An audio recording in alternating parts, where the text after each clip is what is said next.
Conversar sobre ese tema con el abogado penalista Julio Rodríguez. Gracias por acompañarnos. Bienvenido. Buenas noches, Tatiana. ¿Cómo está usted? Un placer para mí. El empresario, con pruebas, con estos vouchers y contando un poco cómo es que seguía la ruta, lo que le obligaron a hacer de alguna manera con esas compras dirigidas a la empresa, está confirmando pagos ilícitos, un poco más de estructura de esa organización criminal. Sí, definitivamente lo que evidencia ese tipo de comportamientos es la intención de obtener a partir de una organización criminal pagos que definitivamente estaban ligados exclusivamente a beneficiarse los miembros de la estructura y no a generar de ninguna manera un beneficio para los intereses del Estado y evidentemente menos aún para la ciudadanía, ¿no? Lo que dice él, que la empresa que fue impuesta por los gestores comerciales del consorcio vial Samegua y que los gestores comerciales eran Hugo Meneses y Marco Pasapera. Hoy Hugo Meneses, colaborador eficaz de la Fiscalía, y el señor Pasapera, uno de los dueños de estas empresas que habrían pagado coimas por las obras. Y no es sorprendente tampoco porque acuérdese usted que ya había involucramiento de los Pasapera en el famoso caso Puente Tarata. Sí, entonces no estamos hablando de hechos aislados, sino de, en alguna medida, como ustedes también lo revelaron en su oportunidad en Panorama, la idea de replicar la estructura criminal que era más pequeña en el caso del gobierno regional de Moquegua y trasladarla al gobierno central con la misma dinámica y con los mismos personajes prácticamente que ascendieron evidentemente en el escalafón de la administración pública. Hay que recordar también que el rol protagónico que tuvieron en su momento Alcides Villafuerte y Revilla era trascendental porque nunca siquiera estas personas buscaron ascender, porque donde estaban ubicados eran absolutamente funcionales a la estructura criminal y de eso se aprovechan después, evidentemente, los funcionarios que colocó Vizcarra. Claro, pero ahí estábamos hablando de una estructura destinada a cobrar coimas, a decirle a las empresas, si quieres hacerte cargo de esta obra, tienes que pagar 3.5% del costo de la obra. Correcto. Lo que relata ese empresario es que se estarían desviando fondos, que a él le hacían el pago adelantado, dice, entre diciembre de 2020, febrero del 2021, y que conforme le iban adelantando ese dinero que salía del MTC, lo obligaban a hacer estos pagos, estas compras de cemento que nunca llegaron. Y él, al ver esta información que comienza a revelarse en los medios de comunicación, dice, espera, yo he estado ahí, yo he sido parte de esto, a mí también me han estafado y me han hecho pagar toda esa cantidad de dinero, porque si no tampoco él no hubiera revelado a lo mejor esta información. Sí, no, y no solo eso, sino que lo relevante es que, por eso dije, el objetivo era perjudicar al Estado de manera directa o evidentemente a través del empleo, de la contratación estatal, perjudicar a todos los que la organización criminal podría, a partir de esa actitud, generar ingresos indebidos. Es obvio que si el producto fue objeto de una contratación que jamás llegó, no solo, vuelvo a decir, se afecta a la empresa privada, sino también se afecta a la concesión que se dio en el contrato de licitación. Es decir, la afectación no es solo de un lado, sino es de ambos lados. Sí, y eso lo convierte en un hecho mucho más grave.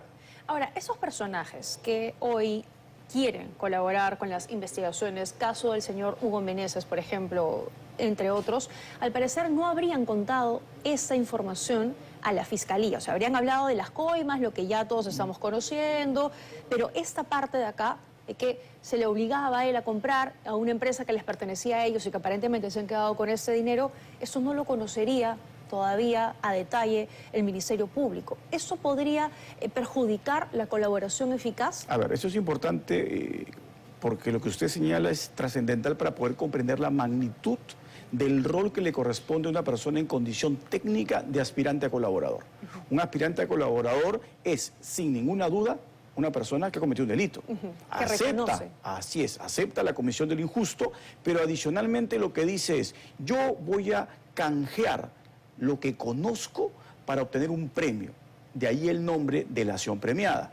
Yo voy a contar todo lo que conozco respecto a esta actividad legal con el único objetivo de recibir este premio. Pero si en el camino la Fiscalía percibe que el delator no está cumpliendo con decir todo y evidentemente ajustarse a la verdad, le puede suceder lo que le sucedió aparentemente a Sada Goray, que comenzó a contar una versión de la historia, pero se comenzó a guardar otra. Y en ese orden de ideas, la Fiscalía pierde en ese momento confianza, porque la delación premiada no es tan sencilla de alcanzar. Es decir, tiene que haber una relación de confianza entre la defensa evidentemente el delator y la fiscalía. En el momento en que se rompe esta relación de triunvirato de confianza entre los tres, es obvio que esa delación premiada va a ir al fracaso. Y se puede romper porque cualquiera de las partes comienza a incumplir lo que le corresponde.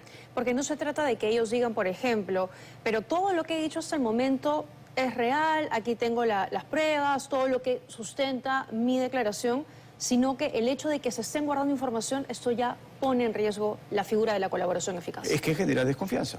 ¿Por qué no contar todo lo que sucede? Quien va a discernir si esa información es útil, pertinente y que puede ser válidamente utilizada en un proceso, que incluso esa información es constitutiva de actos delictivos, solo es el fiscal que tiene que hacer la valoración. Por eso el delator tiene que contar todo. Ya el fiscal irá verificando qué de lo que ha relatado esta persona tiene la contundencia suficiente como para poder agilizar la siguiente etapa, que es búsqueda de corroboración. La declaración de este empresario, Alan Núñez, el sustento de los vouchers, y a lo mejor tiene algo más que le pueda proporcionar a la investigación, ¿le dan sustento a su declaración? ¿Es información relevante para la construcción de la tesis de la Fiscalía? No solo es relevante, sino que a veces es una información fidedigna y sustentada. Recuerde usted que en ese escenario hay que saber diferenciar a aquellas personas que intervienen en la parte delictiva directamente como una estructura organizada y aquellas personas que pueden intervenir aisladamente en un hecho que les puede generar un provecho económico indebido, o aquellas personas que son forzadas a realizar determinados actos que los acaban definitivamente perjudicando. Estas personas pueden incluso tener cierto temor de que hayan consecuencias en su versión. Eso podría llevarlos a que nuestro sistema, de acuerdo a lo que establece el Código Procesal Penal, los coloque como testigos, y como testigos que pueden tener protección. Entonces, el sistema sí está previsto para que las personas puedan llegar a un escenario en donde narrar lo que ha sucedido definitivamente tenga consecuencias positivas. Y podría además impulsar, si es que hubiera otros empresarios en la misma situación, a que también se animen a seguir la misma ruta. No, y evidentemente los puede llevar no solo a que cuenten lo que ha sucedido, sino que en su momento busquen compensaciones respecto a lo que en esas circunstancias han podido generarles evidentemente ingentes pérdidas. Y esto además va generando una tesis mucho más sólida para la Fiscalía, porque coincide además con lo que ellos ya vienen investigando y con otros relatos de personas que son parte de ese entorno. Por ejemplo, la Fiscalía establece que una vez que se desembolsaba el dinero de la obra, Luis Pasapera, uno de los empresarios que habría pagado coimas, coordinó con Raúl Alonso García Alemán compras ficticias de materiales de construcción que le permitían transferir el dinero a los consorcios de las empresas, como la empresa del Consorcio Trento, entre otras. Y este señor Raúl García ha declarado a la Fiscalía que estas compras de material eran ficticias y que luego ese dinero iba a los bancos y se repartía entre los integrantes de la organización criminal. O sea que esto ya tiene como que una ruta más clara de cómo se recogía también el dinero en este sentido y se iba repartiendo hasta los de arriba, como decían. Claro, lo que sucede es que la forma en que actúa la estructura criminal no está pensada jamás en cometer un solo acto delictivo. O sea, la estructura criminal busca cometer un sinfín de actos criminales, de acuerdo a las circunstancias de los hechos. Lo que usted narra ya no es un acto de corrupción estricto sensu, sino que es una colusión desleal agravada, porque este contrato con el Estado lo que está generando evidentemente es inflar costos, para que inflando estos costos esa cantidad de dinero se retire, entre comillas, de lo que el Estado está proporcionando como adelanto de obra, a efectos que se repartan entre los miembros de la estructura criminal que permitieron esa contratación. Es obvio que eso tiene una afectación patrimonial del Estado y lo coloca en una situación mucho más grave, porque ese es el delito que tiene la sanción más elevada en cuanto hablamos de delitos contra la administración pública. No, y además que ya de por sí es un descaro que se pida coimas por obras y todo lo que venía investigando la Fiscalía, pero aquí parece que esa organización criminal hubiera dicho, no, a ver, ¿de dónde más podemos seguir sacando dinero? ¿No? ¿Qué más podemos hacer? Creemos esta empresa, que desviemos el dinero, esos fondos millonarios. O sea, es increíble lo que uno va conociendo con esta investigación. Es que, vuelvo a repetirle, las estructuras criminales no están pensadas para un solo hecho, sino para un cúmulo de hechos. Los huecos que evidentemente. Y cuanto más dinero ilegal obtenga, la organización es más exitosa y tiene mayor vocación de permanencia en el tiempo, porque eso les permite no solo mantenerse en los puestos claves en la administración pública, sino les permite adicionalmente obtener más riqueza. ¿Esto agrava la situación del señor Martín Vizcarra? Sí, definitivamente. definitivamente. Porque el señor Martín Vizcarra insiste que esa tesis de que la única persona que habla es Karen Roca, que lo odia y en fin, pero semana a semana vamos conociendo otros personajes que se acogen a la colaboración eficaz u otros testimonios o más información de la Fiscalía, y acá hay un caso sólido, aparentemente. Sin ninguna duda, si ustedes también han revelado la entrega que han hecho dos personajes vinculados a la estructura criminal devolviendo dinero. Exacto. De un lado 500.000 soles y de otro lado más de 200.000 soles. Es decir, esto no solo, por lo tanto, se trata de la versión de una persona que, entre comillas, busca perjudicar a alguien, sino se trata de la versión de una persona que se ha arrepentido del acto criminal que ha cometido y está buscando incluso de manera antelada tratar de reparar el daño generado. O sea, esto hace mucho más sólida la versión. Y esto también hay que reconocerlo de manera objetiva, que ese es en gran parte el trabajo del equipo especial. El equipo especial, liderado por la doctora Marita Barreto, lo que está buscando claramente es identificar a todos aquellos respecto de quienes tienen competencias para ser investigados válidamente. Hay que también señalarlo. Este equipo no puede investigar a Vizcarra, ¿no? Con toda la información que encuentre de exministros, de Vizcarra, eventualmente de congresistas, esa información tiene que ser inmediatamente trasladada a la Fiscalía de la Nación. La Fiscalía de la Nación, en el más breve término, tiene que tomar las medidas urgentes para comenzar los procesos inmediatos contra todas estas personas. Porque que el tiempo transcurra y no se manifieste la Fiscalía de la Nación con investigaciones rápidas contra estas personas, lo que se le está permitiendo a esas personas es la posibilidad de que destruyan información, que puedan ocultar pruebas o eventualmente que puedan fugarse.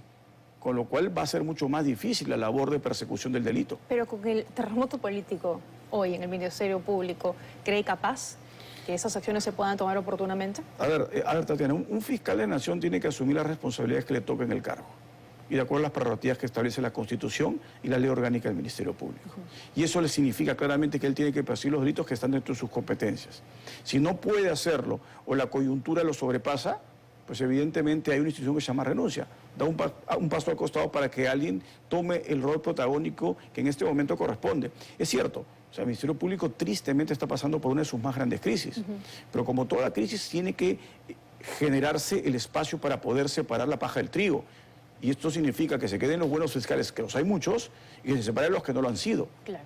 Porque la percepción y la realidad en algunos casos es que no se ha investigado adecuadamente, que hay personas como aparentemente el señor Martín Vizcarra que están pasando bien, pues, ¿no? Tienen varias investigaciones, varios casos que están ya bastante avanzados, pero no hay medidas que se ejecuten de momento en su contra ni contra su entorno más cercano. Entonces, la pregunta es, ¿cuándo debería ocurrir eso? Por ejemplo, en este caso en concreto, por lo que se conoce, ¿ya es un caso sólido como para que pase a Fiscalía de la Nación? Sí, ya es un caso que tiene la solidez suficiente.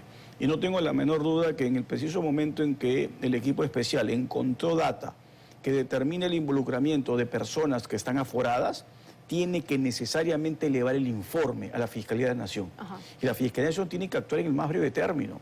Es absolutamente incongruente que mientras un equipo encuentra información evidentemente grave del involucramiento de una serie de personajes en una organización criminal y respecto de los cuales tiene además cierto estándar mínimo de corroboración que somete a la Fiscalía de la Nación y esta institución al respecto no hace nada, es peligrosísimo. Es peligrosísimo porque lo que usted bien narra es que se genera un espacio dentro de la opinión pública de sensación de impunidad. Sí. Y esto no puede pasar. Sí. Y es que además es complicado probar la ruta del dinero en general. Lo hemos visto en muchos casos, ¿no? Cómo el dinero finalmente llega. Y personajes que están a la cabeza, en este caso el señor Martín Vizcarra, señalan, no hay pruebas, no hay videos, no hay una fotografía que yo esté recibiendo el dinero. Y claro, y en este caso, además, cuando se cuenta y cuando hay un testimonio de que además incluso se apagaban las cámaras de Palacio de Gobierno, ¿cómo llegar a probar que el señor Martín Vizcarra efectivamente recibió parte de ese dinero ilícito cuando su propio abogado dice, no, es que esto llegó solo hasta el señor Enciso, no llegó más arriba, no, ahí nomás quedó? A ver, es que ahí hay siempre un objetivo de algunos de generar una confusión en la opinión pública. La declaración de una persona que no está investigada es la declaración de un testigo, que está obligado a decir la verdad. En el preciso segundo que el testigo miente puede ser objeto de un proceso penal, falsa declaración. Por lo tanto, los testigos son objeto de una rigurosa verificación de la data que dan, interrogados, y se entiende que están narrando un hecho con absoluta veracidad. Por lo tanto, el Código Procesal les reconoce el valor de prueba, prueba testimonial. Así como tengo prueba documental, tengo prueba testimonial. Pero lo más importante es que esa defensa es una defensa absolutamente estéril. Mire usted el famoso caso de Fujimori. ¿Acaso en el juicio a Fujimori, la sala dirigida por el profesor San Martín probó que Fujimori dio una orden? No tenía que hacerlo, porque la prueba se llama prueba por indicios. Si los indicios apuntan a un mismo lugar, como se dice en derecho, son concomitentes, son unívocos, van hacia lo mismo y todos los indicios suman para verificar que el acto se produjo de esa manera, yo puedo condenar por lo que se llama prueba indirecta o prueba indiciaria. No tengo que tener la prueba, entre comillas, de la persona que está disparando en ese momento o de recibir el dinero. Me basta acreditar que esa persona estuvo en lugar de los hechos al momento en que, por ejemplo, se reveló la muerte. Que además esa persona dio positivo para la absorción atómica. Es decir, no voy a tener el video disparando, pero todos los indicios me llevan a decir, ese cometió el delito. Exactamente lo mismo está sucediendo con Vizcarra. Tenemos una cantidad y un cúmulo de prueba indirecta, ligada a testimonios, ligada a documentos, ligada a colaboradores que nos van llevando inequívocamente a señalar que él es la cabeza de la estructura criminal, tal como la tesis lo ha planteado el equipo especial de la doctora Barreto. Bueno, muy claro, doctor Rodríguez. Gracias por habernos acompañado. No, a usted la gracias, Tatiana. Esta noche. Bueno, más